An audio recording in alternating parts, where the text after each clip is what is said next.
So I feel a bit like an Apple evangelist. I'm not. If anybody knows me, I have an Android phone. But Steve Jobs is obviously a great motivation in these things. So you've really got to ask yourself, as a researcher, can you make an impact? Can you do something that really changes people's lives for the better? So I'd like to outline impact. And this is just one route to impact, and it's a long-term slog, and my God, is it a difficult slog. So we've been in certain areas, and we've really tried to push forward. We've been bruised, battered, we've been kicked about, but we've kind of got in there, and we've kept our academic credibility, and we've made some difference. This is really from Zone Fox. So Zone Fox was our first spin-out.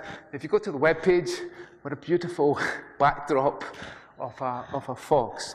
So Zone Fox was our first spin-out, and probably the most significant of all. So this little chap here was my PhD researcher. He didn't know what he wanted to do with life, but he ended up creating this amazing company called Zone Fox. And Zone Fox is really there to really detect things like data loss and so on.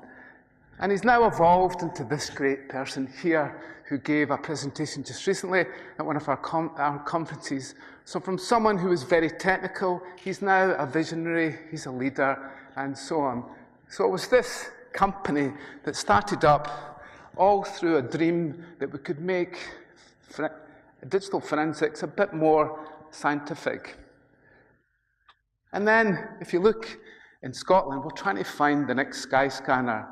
And these guys here pitched a few, and the great thing to see about this is that 2 out of 4, 50%, I'm not going to name the other university there, but 2 of the next sky scanners come from Edinburgh Napier. These guys are pretty good. They're from the University of Edinburgh, but 50% of all the next generation companies, the big companies of the future, might come from Edinburgh Napier.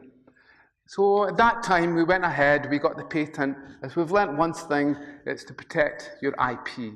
So investors aren't actually that interested in investing if you can't show some way of protecting the IP in some case. So it kind of held us back a little bit, quite a lot, not being able to publish. So we couldn't show what we were doing in the ref because we had patented it, but we couldn't have got money, we couldn't got funding to really take it forward as our vision.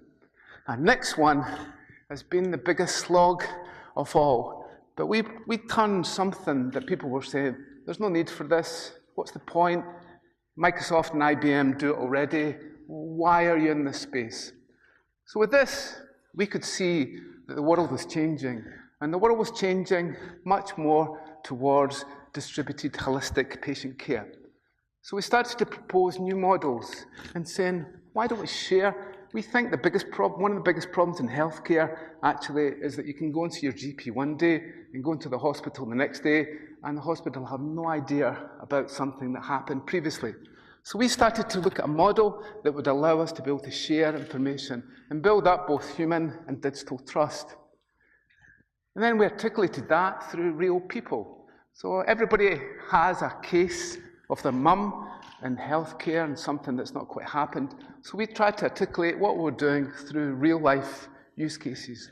And people started to get it. And we were involved in Girfec. Girfec in Scotland became named person. My goodness, what a great idea, but what a disastrous implementation of the named person. But we got involved in that, and we started to show models that would work, and that would work for everyone. So we started to create new trust and governance policies because we could see that that was the future. So our spin-out happened, and there's been so much interest. And this is one place we've really struggled in Scotland sometimes, but London is often much more engaging about transforming health and social care. So just now, we're starting a new project that links together 7,000 health and social care agencies in London to bring together an integrated healthcare infrastructure. We've got the rollout of a frail system, so we can hopefully try to detect when someone is becoming frail.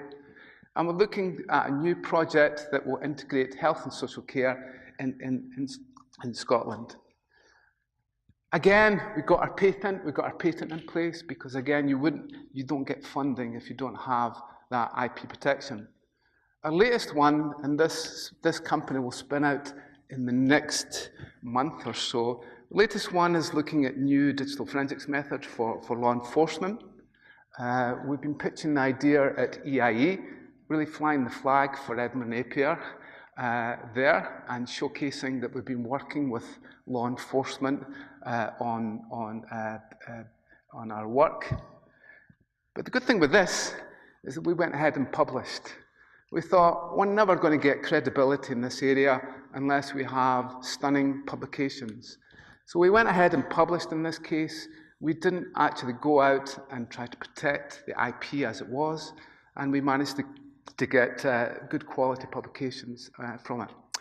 So in terms of the few things that we've learned, really keep your vision, sustain it, and just continue it on.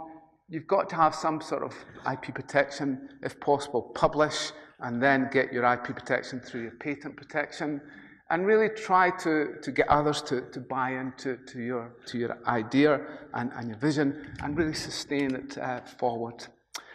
Okay, thank you.